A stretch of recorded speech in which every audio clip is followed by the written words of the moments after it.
السلام علیکم ورحمۃ اللہ وبرکاتہ.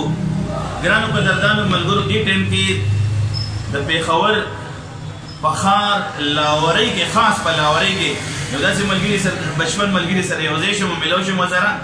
محمد عارف فلمساز، محمد عارف چې تقریبا بېشماره فلمونه یې جوړ کړي دي او ډایرکشن یې کړی دی. اوس یې اخري یو فلم جوړ کړو او تقریبا 55 لک روپۍ یې پکې کېښودې وي. نو ما ورته وویل چې دوباره دې راتله نشته په دنیا، نن دې وار دی که دروغ کې که رښتیا. تېر ساعت په مثال مړی د لحد دی او مړي چا دي ژوندي کړي په چړه. نو پېښور ته راغلی ما ملاقاتونو دپاره او ماشاءالله ښکلي ښکلي ملګرو سره ملاقاتونه شو. عارف خان سره ملاقات وشو. عارف خان زمونږ د شوبیز د فلم انډسټرۍ چې څومره اداکاران دي، څومره اداکارانې دي، نو د ډایرکشن او د کیمرې نه ووتلې او لګیا دي پکې هلې ځلې کولې. زه ورسره دې دپاره راغلی ما چې کله زما و دې ملاقات مو کولو نو د ده دا ګیره بس نه وه، نو او زما هم داسې ګیره نه وه، او اوس دا دې ملاقات مو شو نو د هغه هم ګیره سپینه ده او زما هم ګیره سپینه ده. نو عارف خان ته صرف د دې پیغام لپاره راغلی یم چې ترکیب مې به کوو. شاعر وایي چې ورځ دې تېره په شومۍ که شپه له خوابه، خدای به کله یادوي خانه خرابه. دلته دم او قدم دواړه په حساب دي، بل غلط په لاره مجد بې حسابه. صرف دې پیغام لپاره راغلی یم.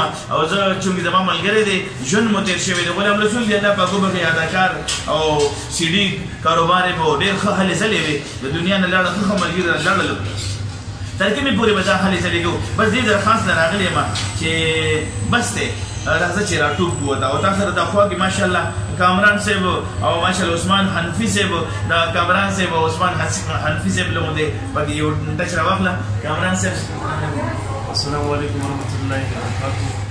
امید رکھتا ہوں سارے ساتھی خیریت سے ہوں گے. الحمدللہ حاجت فرض بھائی ہماری ملاقات کی رہے ہیں اور جس طرح کہ وہ دین کے بارے میں ایک درد رکھتے ہیں، ایک فکر رکھتے ہیں اور ایک پیغام تمام دیکھنے والے کو دینا چاہتے ہیں کہ ہم اللہ کو راضی کریں، اس کے پیغمبر صلی اللہ علیہ وسلم کے طریقے کے مطابق زندگی گزاریں.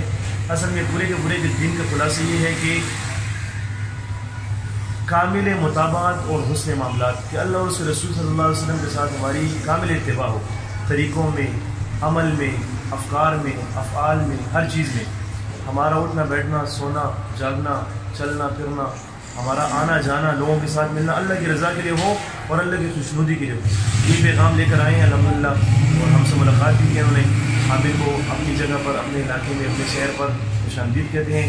اور اسی طرح ان کے دعا گو ہیں کہ اللہ تعالیٰ انہیں ہمیشہ مرتے دم تک اپنے دین کے ساتھ وابستگی نصیب فرمائے اور استقامت نصیب فرمائے. اور انہی کلمات کے ساتھ آپ سے اجازت کرتا ہوں. نو زما ملګرو ماشاءالله کامران شاذلی صاحب چې د تعارف محتاج نه دی، الله جل جلاله له پوره پاکستان کې یو لوی نوم او عزت ورکړی دی شاذلی، او ماشاءالله د دې په محله کې ناست یم. کامران صاحب سره ملاقات ته سلام لراغلم پېښور ته.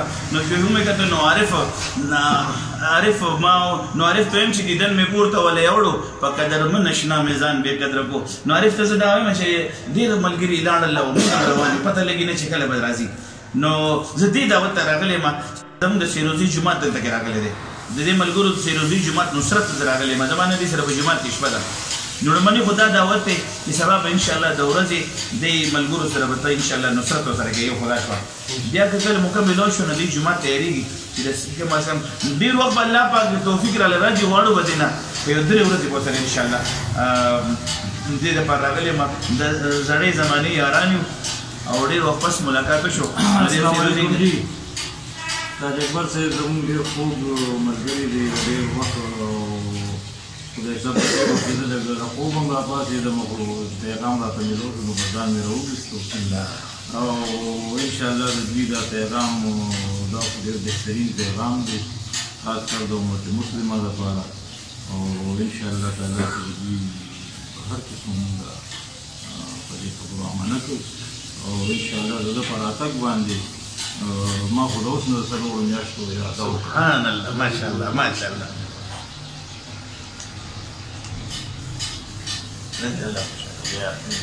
الله جل جلاله خوش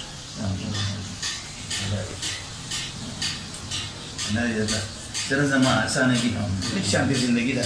ملګرو زمون خوږ ملګري فلم ډایرکټر محمد عارف خان د څلورو میاشتو لپاره نیت وکړو، اراده وکړه شوق یو 2 قدم واخلي تعالی درشي او د چا خپې په مزل ستړي شي ناکام شي ټول ملګري ورته دعا وکړي زما د ورور دپاره چې الله جل جلاله یې سره د ټولو قبول کړي. السلام علیکم ورحمة الله وبرکاته.